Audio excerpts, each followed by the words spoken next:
Mga kamotodex, so ayan, welcome back po sa aking YouTube channel. So bago po ang lahat, so maraming salamat po sa mga nagsa-subscribe at patuloy po na nanonood dito sa aking mga video.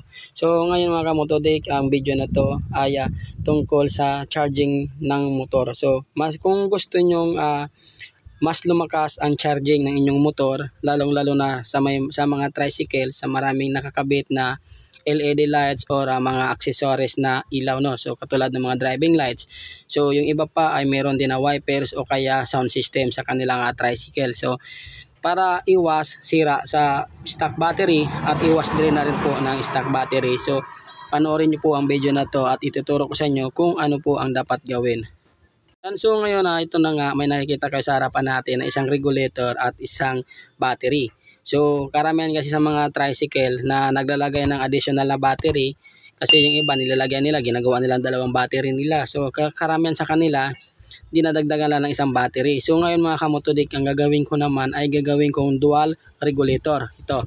So lalagyan ko pa ng isang rectifier at ibubukod ko yung charging para dito sa isang battery at para naman dun sa stock battery, para hindi po makukuha or madi-discharge yung isang battery, yung stock battery natin, at para hindi masisira. So yung mga ilaw, katulad ng mga LED lights na nakapaikot dito sa tricycle at yung speaker niya at yung mini driving light, so dito ko na po yun i-connect sa isang battery. So hindi naman po ito malulubat itong isang battery dahil nga po lalagyan ko rin ng isang rectifier. So ito rin ang magcha-charge dito para sa isang battery. So ibubukod ko po yan. So kailangan lagyan ko ng isang regulator at kailangan lalagyan din po ng isang switch papunta sa mga accessories light. So para hindi po kukuha ng power o supply doon sa ating stock battery. So ngayon, baklasin ko muna itong upuan at yung tangke ng motor at ituturo ko sa inyo kung paano ikabit ang additional natin na rectifier.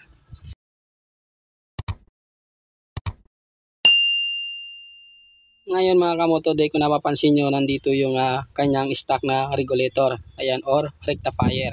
So ngayon, meron tong apat na wire, ayan. So pero itong rectifier na to mga kamotoday, ito ay full wave na rectifier. So meron kasing 5 wires na full wave at meron din 4 wires na full wave kagaya nito, ayan, sa pang rose. So itong itatap natin or idadagdag natin na isang rectifier, pang rose din to na 5 wires, ayan. So kaya ito 5 wires mga kamotoday, itong isa na to ay yung may puti na pula, ito yung positive din to na output galing sa ating rectifier. At ito naman positive na papunta ito sa battery na ikakabit natin na additional na battery. So ito, meron tong lumalabas dito na kuryente, saka lang itong magkakaroon ng power pagka umaandar yung motor or yung makina. Yan. So saka lang itong magkakaroon ng power. So pwede nyo ikabit dito yung iba yung ilaw, pwede rin naman dito sa additional na mga LED lights, no? So ngayon, gawin natin mga kamotoday, itong stock na harness ng ating stock rectifier ay babalatan natin to at dito natin ikakabit itong additional natin na rectifier. So balatan ko muna itong color yellow, color pink, saka itong color green. So itong tatlo lang na to, ito yung babalatan natin. So balatan ko muna. Ganito ginawa ko mga kamotoday, ayan. Ayan. So binalatan ko na yung dilaw, yung green at saka yung color pink. So yung color pula ng stock rectifier, so hindi ko na binalatan dahil papunta yan dito sa ating stock battery. So dito yun, oh. So dito rin papunta yan at galing naman dito papunta sa ignition switch. Yan. So ngayon, ginawa ko na, naikabit ko na siya at yung color pula naman na manggagaling dito sa bago natin na rectifier, dito sa pinag-additional natin, nilagyan ko na yan ng wire papunta dito sa additional na battery. Ayan. So dito rin siya magcha-charge. At yung negative ng battery naman nating in-additional, nilagyan ko na rin ng wire yan papunta naman dito sa negative or color green na wire. Ayan, dito yan sa ground. Ayan. So dyan papunta yan mga kamotodik.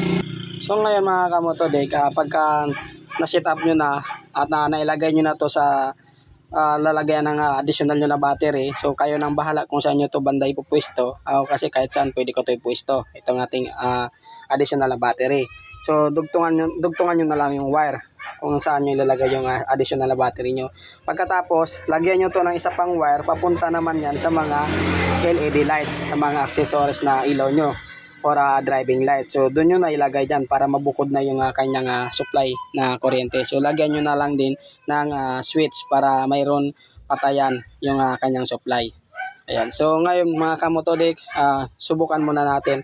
At ipapakita ko sa inyo kung ano yung magiging resulta. So gagamit tayo ng test light. So ayan mga kamotodik, ito yung test light na gagamitin natin. So pinag-clamp ko yung aking test light sa negative. At ito naman dulo ng test light ko, dito naman sa positive. Ayan, so ganyan. So subukan natin kung mag-charge tong isang battery. Galing yan dito sa bagong rectifier natin. So paandarin ko muna. So ayan. Makikita nyo mga kamotodik, umiilaw. So ibig sabihin, nagcha-charge yung battery. Okay yung aking additional na rectifier. Ayan. So ngayon, ito naman sinasabi ko sa inyo na isang wires na may puti, may supply din po ito na power. So pwede nyo rin ilagay dyan yung ilaw nyo kung gusto nyo. Ayan o. Subukan natin. O ayan. So may supply din po yan. Positive po yan na output ng ating rectifier. So ngayon mga kamotodik, kayo na lang bahala kung dudugtungan nyo din to ng wire papunta sa accessories wire ay sa accessories na LED nyo. So pwede rin po yan. Kaso nga lang po, nagkakaroon lang yan ng supply na positive kapag umaandar yung makina or yung motor nyo. Pagkapatay naman po, wala po yan supply. Ayan. So patayin natin. So ngayon mga kamotodik, kaya ko ginawa tong ganito para po hindi madidrain yung stock battery nyo at para iwas na rin sa pagkasira ng stock battery nyo. Dahil kapag marami pong ilaw or LED lights yung inyong motor o tricycle, so, pwede pong madrain yung stock battery nyo at pwede po itong masira. So kagaya nga po nito, ginawa ko na to para po maiwasan po yung pagkalubat ng isa natin battery. So ginawa ko pong dual regulator. So sana po may natutunan po kayo sa video na to, at kung hindi ka pa po nakapag-subscribe at bago ka pa lang sa aking YouTube channel, so please po pakiclick po ng subscribe sa baba lang po ng video na to, at click mo na rin yung notification bell at para lagi ka pong updated sa mga bago kong video na upload kagaya po nito.